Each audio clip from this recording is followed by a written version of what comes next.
हमारी भारतीय संस्कृति में कन्या को देवी माना जाता है। नवरात्रों में कन्याओं की पूजा हमारे देश में सदा से होती रही है।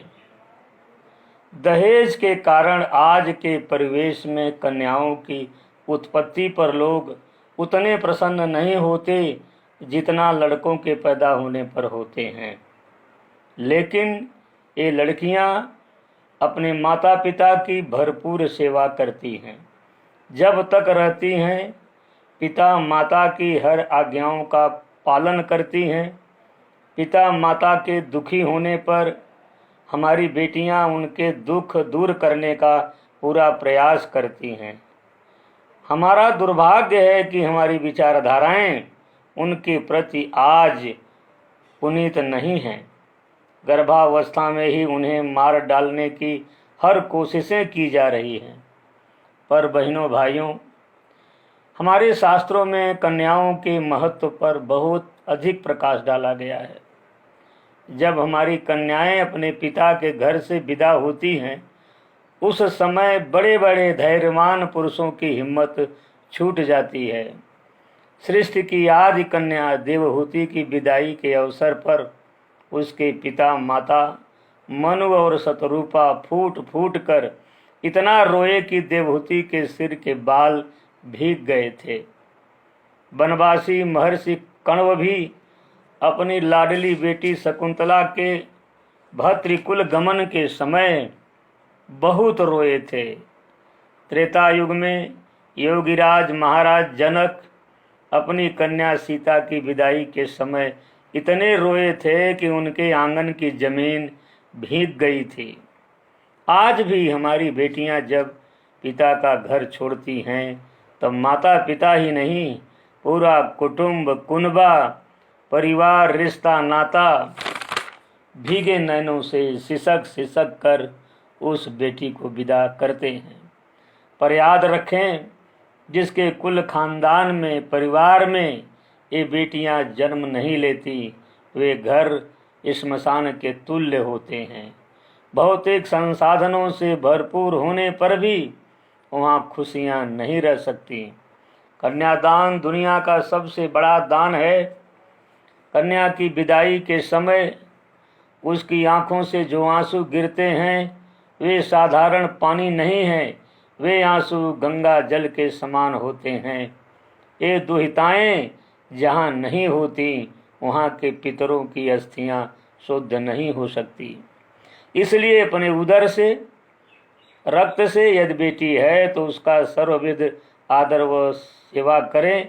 यदि दैववशात अपनी कन्या न हो तो दूसरे की कन्याएं लेकर उसको पढ़ाओ, उसका पालन करो, उसकी शादी पर अपने धन का उपयोग करो।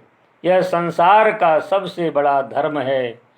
किसी कवि ने बहुत सुंदर भाव भरी कविता रची है, श्रवण कीजिए कवि के भावोद्गार। जिसके कुल के आंगन में बेटियां नहीं होती, उसके घर में खुशियों की बस्तियां नहीं होती। जिसके कुल के आंगन में बेटियां नहीं होती, गंगा जैसा पावन जल बेटियों की आँखों से गिरता नहीं। जिस भू पर शुद्ध अस्थियां नहीं होती, जिसके कुल के आंगन में बेटियां नहीं होती।